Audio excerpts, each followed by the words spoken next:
निवडणुका आल्या की भाजपावाले जे आहे ते जातीय आणि धार्मिक द्वेष निर्माण करण्याचं त्या ठिकाणी काम करतात. लोकसभा आणि विधानसभेच्या इलेक्शनच्या वेळेला हिंदू जन आक्रोश मोर्चा त्या ठिकाणी काढण्याचं काम झालं. एक है तो सेफ है, बटोगे तो कटोगे सारखी वाक्य वापरण्यात आली. सातत्याने द्वेषाचं राजकारण निर्माण करायचं ही भाजपाची नीती राहिलेली आहे. आता आपण बघत आहोत की त्या ठिकाणी दिवाळीचा सण आहे, तर मुंबई महानगरपालिकेचं इलेक्शन दिसतंय समोर येत आहे.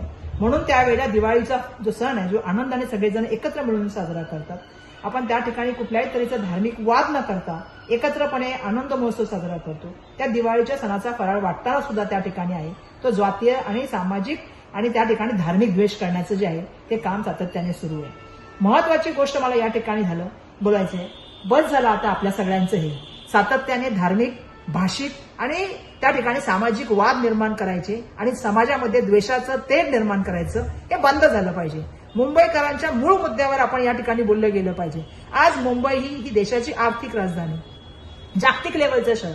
आज तुम्ही मुंबईला बक्कल करण्याचं काम त्या ठिकाणी केलंय. आज आपण मूलभूत मुंबईच्या प्रश्नाबद्दल बोललं गेलं पाहिजे, पण दुर्दैवाने ते न बोलता सातत्याने जे आहे ते द्वेषाचं राजकारण त्या ठिकाणी निर्माण करायचं.